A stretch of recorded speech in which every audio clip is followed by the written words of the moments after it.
So when I was at the height of my depression, or should I say the lowest point of my depression, I used to suffer from really severe intrusive thoughts. Now these would be kind of like really vivid flashback-like memories which trigger off a cascade-like emotional response which could wipe me out for half a week.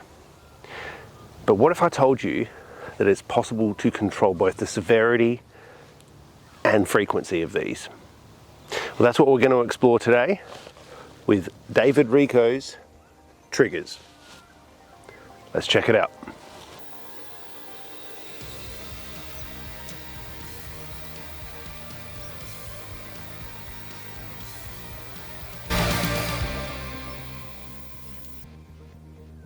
Alrighty, how are you going today, guys? I hope you're doing well in May of 2020.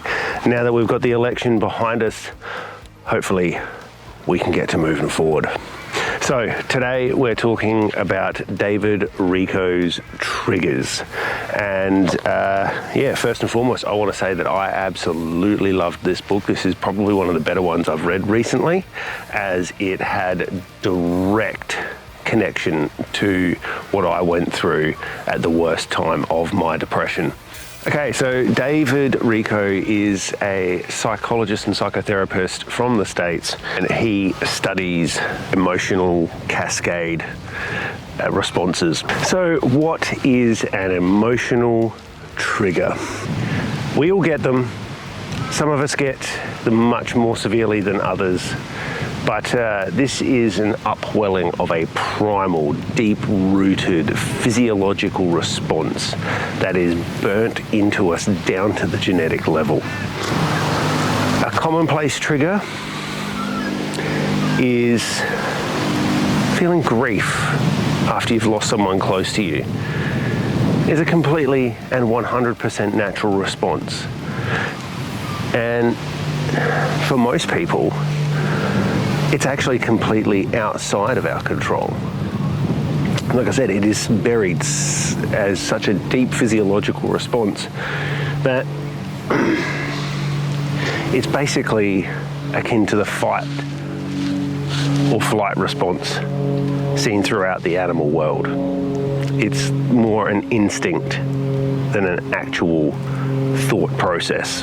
Now, each and every single person will have different trigger points, and some people in the 21st century seem to have much thinner skin than some of the more resilient members of our ancestry had.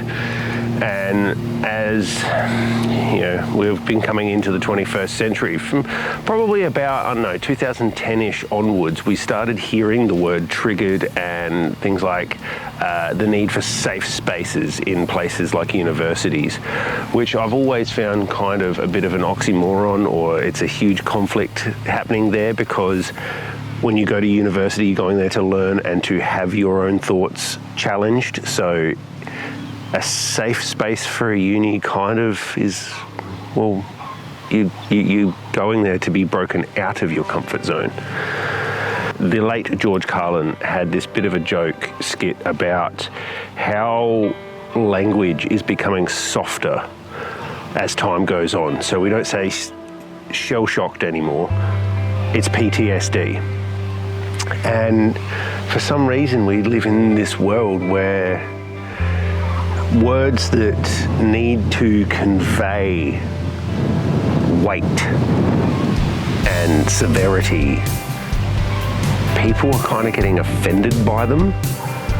And it's like, softening the word doesn't make the thing go away. It pollutes the language and your ability to talk about it accurately, and therefore you can't solve these problems. So, as you can imagine, this is an issue that I kind of take pretty seriously, and I'm quite worried about it in the context of how to raise my children, because I want them to have thicker skin and to not be offended by stuff that you should just be able to brush off. So the main point that David is trying to make in triggers is that you need to acknowledge that even when it comes to your own mind and body, you are only ever, at best, 90% in control. There is always going to be that 10% that is completely without you. You know, like someone runs up and jumps behind you and you make this weird, ungodly shrieking noise that comes out, and you're like, oh my God, did that noise come from me? It's an instinctive response hardwired into us. And like I said, you can learn to control them.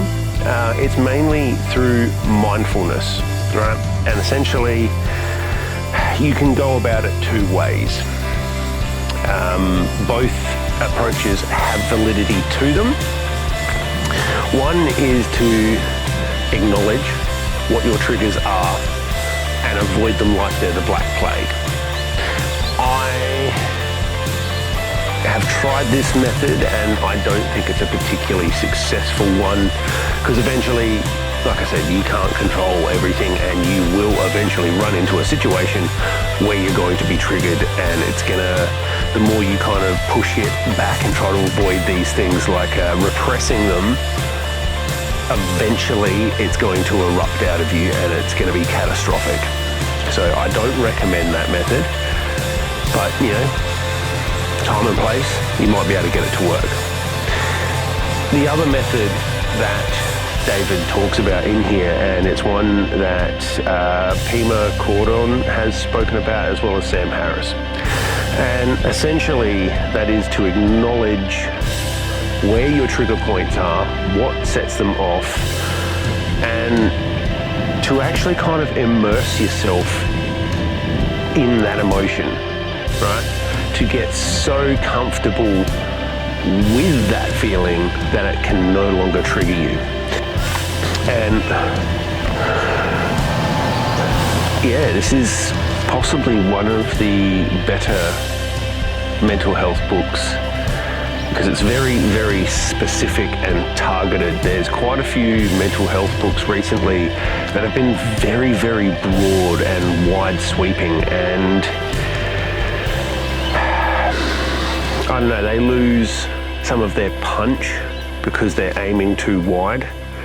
And I think a lot of people, when it comes to their mental health, once they've started learning about it, they actually want to get into the specific nuts and bolts and attack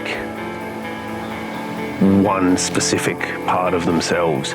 And if you're having really painful flashbacks to an event in your life, so you're more or less suffering from PTSD, I think that this book will be one that you take a lot away from.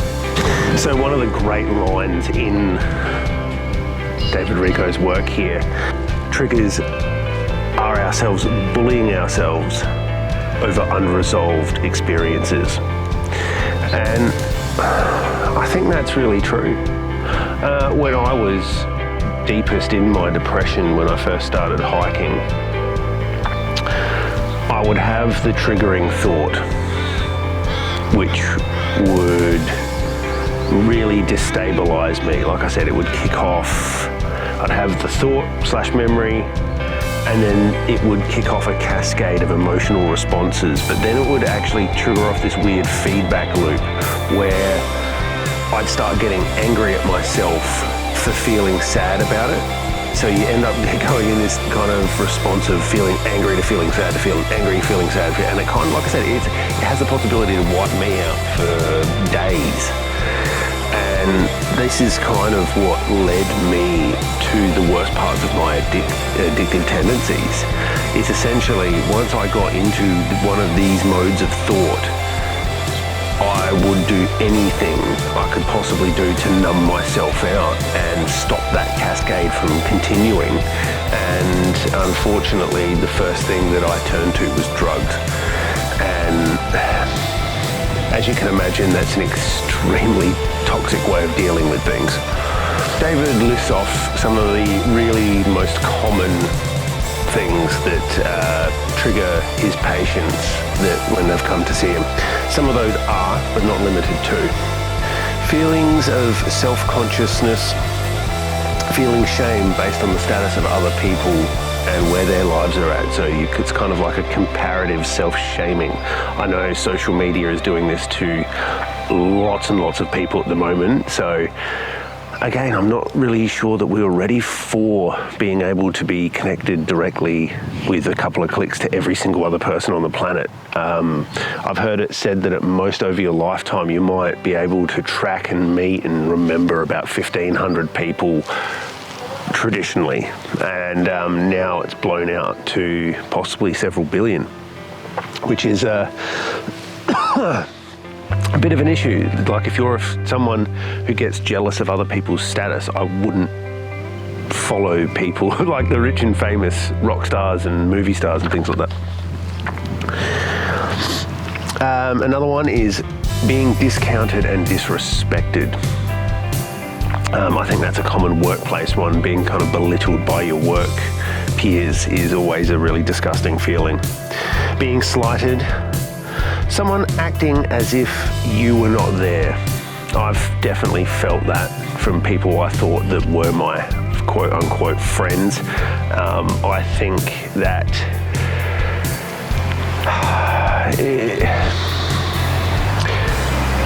we play a numbers game when we're young, and we fail to actually realise the really good friends that we have. Howdy.